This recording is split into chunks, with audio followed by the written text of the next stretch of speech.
Hey guys, welcome back to my channel. Thank you so much for coming to see another video. Before we go any further, if you have not already subscribed, don't forget to go ahead and push that subscribe button. If you already subscribed and you're back to see another video, thank you so much for coming back. I really appreciate it. So let's just get right into this video. As you can see by the title, today's video is going to be on hair porosity. I thought it would be a good idea to kind of do one to kind of discuss and bring awareness to what hair porosity is, because that plays a major part in your hair care regimen. And you may be doing some things to your hair and it's not quite working out how you wanted it to, or you can't figure out why this product isn't working and it works for other people, things like that. So knowing your hair porosity is very important, and it really does help you to have a good hair regimen because you have the correct products to use for your specific hair needs, like what your hair actually needs to thrive and all of that good stuff. So if you are interested in learning and just kind of listening to what I have to say about hair porosity, because some people may not know, I for one, I didn't really hear about hair porosity for a couple years actually after I went natural. So this may be some new information for some people. It may not be, but if it is new information for you, then stick around if you want to hear all about hair porosity. So what is hair porosity? Hair porosity is basically how well your hair is able to hold and absorb moisture. And that is determined by the outer layer of the hair, which is called the cuticle. It determines how much your cuticles allow oils and moisture, water to pass through and to kind of retain it. So your hair kind of like this, right? So the cuticle, the outer layer, it can be really tight like this, which would be low porosity. And what I have is low porosity hair. And that means that it's very difficult, like your cuticles are they're so tight that it doesn't really lift up very much to allow oil or moisture to come through into your hair. So for me, if you have low porosity hair, that means that it takes, number one, it takes forever for your hair to dry. So if you're a person where if you're letting your hair air dry and it takes like 12, 13 hours to let your hair to dry completely like me, unless I'm out in the sun, like it takes forever. And I just thought because I had really thick hair that my hair just takes forever to dry. But the cuticle on your hair it doesn't lift up enough, like it's just so tight that it doesn't lift up enough to allow moisture and oils to pass through and to penetrate and retain moisture in your hair. And for a lot of people, low porosity hair is genetic. So you may be wondering, well, how do I determine what porosity I have? So there are like two ways that people kind of say that you can test the porosity of your hair. The first way is to take a few strands of your hair. It has to be clean, so this would be best to do right after you wash your hair. But take a few strands of hair, put it in a cup of water, and just let it sit for a few minutes, like 4, 5, 6, 7 minutes, however long you want. And just kind of wash your hair strands. If they stay floating at the top of the cup of water, that means you have low porosity hair. That means that hair is not letting any water pass through. It's taking forever. It resists that moisture. So some people with low porosity hair tend to have drier hair. So you have to use products that cater to that gives you a lot of moisture. So that's why a lot of the hair products that I use has water as the very first ingredient, because it's very important to do things to get the moisture into your hair. It's also good if you have a low porosity hair to, when you deep condition, which is a good thing to do anyway, but it's definitely good to do for us girls with a low porosity hair. That's why I deep condition once a week, but you do it with heat, indirect heat. So like a heating cap or sitting under a hair dryer or a steamer. When you deep condition with indirect heat, that heat allows or it aids in that cuticle to kind of lift a little bit, to kind of get some of that moisture in. So it is important, it's a good thing to deep condition with some heat. Some people are afraid to do it, but if you have low porosity hair, it's actually like a necessity. It's a good thing. It's okay to deep condition with some heat, which is what I've always done. If you don't use indirect heat, just definitely cover up your hair with like a setting cap, maybe put something on top of it, so that basically the body heat kind of, you know, acts as the indirect heat and acts as to kind of steam and allow that cuticle to open up to get that moisture into your hair. The other thing, back to the test, so if your hair strands kind of float to the middle of the cup, they mean you're like a normal porosity, which most people are like normal porosity hair. That means that the cuticle layer is up a little bit. It allows water to come through, but not too much. It don't allow all that water to come through, but it does allow moisture. It does allow some oils to penetrate, and it does a little better job with retaining that moisture. If your hair follicles, or your hair strands, excuse me, sink to the bottom of the cup, that means it has absorbed all of that water. So your cuticle is like here, like it's just taking all the water in. But the bad thing is that sometimes high porosity hair indicates that your hair is damaged and is very porous or have holes in your hair that allows water to come in and pass through.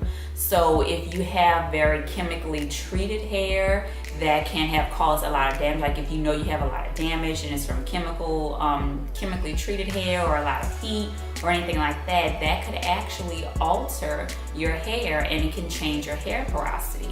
So if you have high porosity hair, that could be an indication that your hair is damaged. So you want to do some things in your hair care regimen to kind of replenish and restore your hair, because that's what you want to lean to. So if you have not tried the hair porosity test yet, definitely do that on your next wash day right after you finish shampooing. Just stick some strands of hair in a cup and see where it floats, because that will definitely give you an indication of what type of hair porosity you have. The other test to test your hair porosity is to take a strand of hair and you just kind of run your fingers in the opposite direction, so going up. If it goes just straight up, you don't have any snags or anything along the way, then you probably have a low porosity hair, because the cuticle is laying flat and it's not up at all. But if you go up and it kind of catches a little bit, then you may not have low porosity hair. But I prefer the water test to test that out. So definitely, like I said, on your next wash day, take a little cup of water, test a few strands of your hair and see exactly what your hair porosity is, because that is a very good indicator of, or really it determines what type of hair regimen you should have and what things you should do, what products you should use to cater to your specific hair type.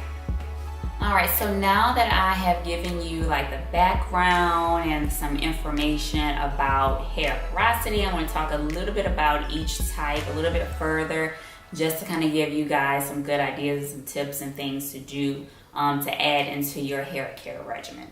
Alright, so first, for low porosity hair, the good thing is that a lot of times low porosity hair is considered healthy. So it's not necessarily a bad thing to have low porosity hair. Sometimes it's actually considered to have healthy hair. But the only drawback is it is also very prone to product buildup. So when that cuticle layer is just so tightly, compacted and it's not letting any moisture or water or anything in, we tend to get a lot of product buildup on our hair strands because nothing is passing through.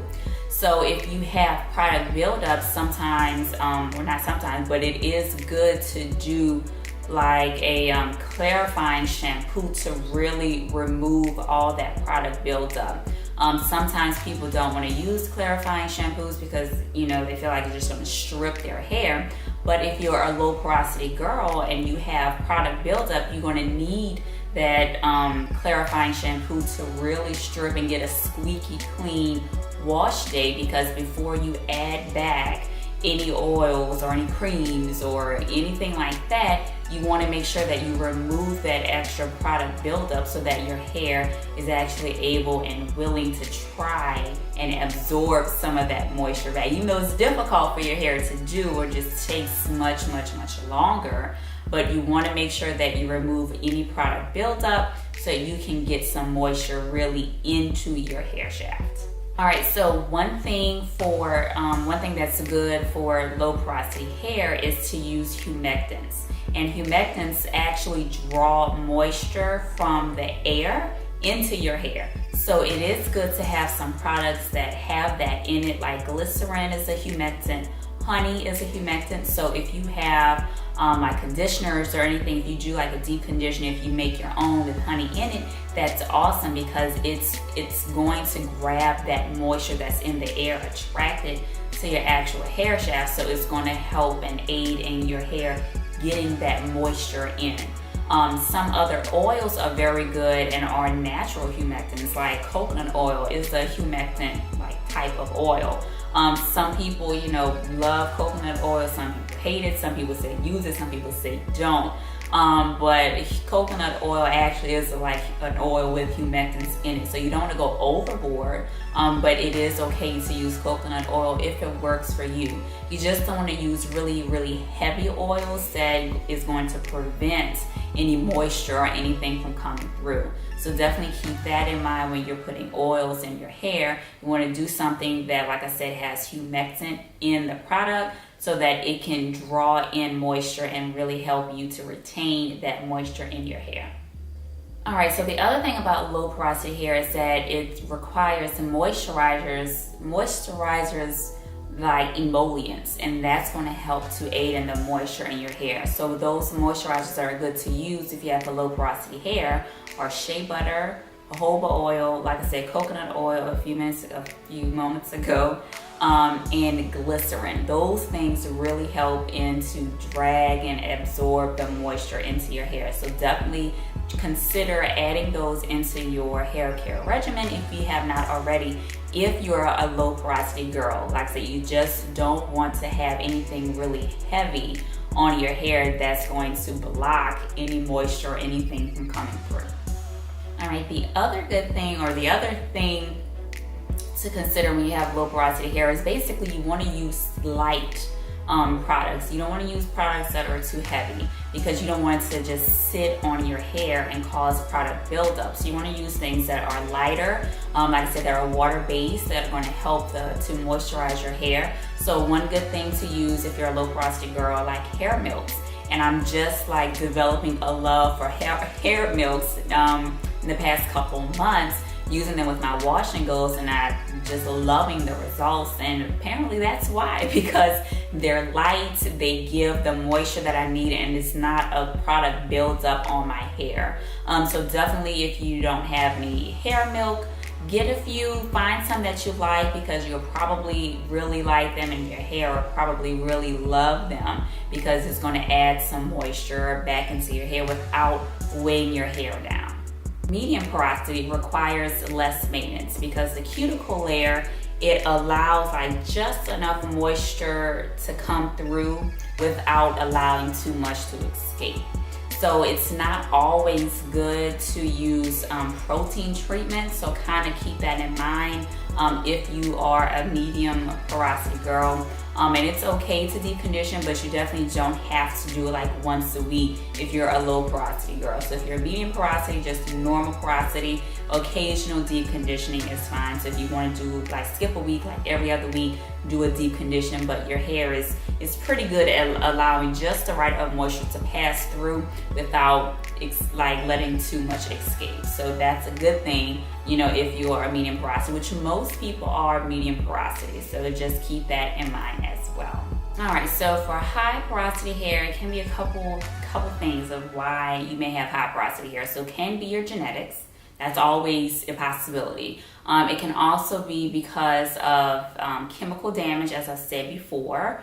It could be because of just rough maintenance on your hair. And it can be from environmental damage. So there are a couple different reasons of why you can have high porosity hair. Just kind of think back see if you've damaged your hair at all, or if it's just something that kind of runs in your family, because that can explain why you have the high porosity hair. All right, so the high porosity hair has holes and gaps in the cuticle that allow basically too much water to pass through. And that means that your hair is normally prone to frizz and if you live in a climate that has a lot of humidity. So it's definitely good to add products in your hair care regimen that is anti-frizz. Because obviously that makes sense. So if your hair is prone to frizz because you have high porosity hair, think of those leave-in conditioners or anything like that that is geared to anti-frizz or combating that, because you want to work on rebuilding your hair if it's because of damage. You want to kind of restore it, things like that. So just kind of keep that in mind as you're going through your hair care regimen and you're using certain products on your hair. And also, it's very important to use leave-in conditioners if you have high porosity hair, because your hair loses moisture so fast, like it passes through so fast. So it's important to use those leave-in conditioners to just kind of add in some moisture into your hair. You don't want to forget that. And if you live in a climate that has a lot of humidity, you want to use products that are anti-humectant. So you don't want to get those products that draw in the moisture from the air, because you're going to cause, again, your hair to frizz up even more. So you want to do things or use products that kind of repel that moisture from the air a little bit. So make sure you kind of look at those ingredients and the products that you use to see if it's a humectant or an anti-humectant. I just want to give a little information to you guys on hair porosity, because I think it's really important to know what your hair type is, not what your curl type is, but what your hair type is, because that really kind of determines the hair products that you use. And you don't want to buy products that are just not going to work for your hair because you have a certain hair type. So I just wanted this to be a little informative video, hopefully helpful to some people if you have not even considered your hair type or your hair porosity. So do the test, see what you have, look at the products that you use, and see if those products that you have actually cater to the hair type and the hair porosity that you have. I do know that Shea Moisture, I know they have like 50 million lines and types of products, but they do have products for low porosity hair and high porosity hair. I think the low porosity is like in a gold kind of color bottle, and high porosity I think it's like a bluish color bottle. Only thing is with the products from Shea Moisture for low porosity and high porosity, they don't have a whole lot. Like for low porosity, it's only like 3 things: shampoo, conditioner, and a leave-in. That is it. For high porosity hair, I think they have like 5 different items. Maybe like a deep conditioner, maybe, if I'm not mistaken, and maybe like an oil. I can't quite remember. So if you have not tried one of those, definitely try pick it out. I have not used the low porosity products yet. I just bought them, so I haven't had a chance to actually use them yet. But I am going to use it and see if I can actually tell a difference. So again, that is it. That's all that I have to say right now. I really hope that you guys enjoyed the video. I hope that if you have not even thought about hair porosity, that I at least planted a little seed in your mind to just kind of see what your hair type is, because I want everyone to have a really good hair care regimen, because that's how you see the best results with your hair. So if you like this video, give it a thumbs up. Definitely comment and subscribe again if you have not already done so. I really appreciate you guys for coming back, and I will see you all in the next video. Bye.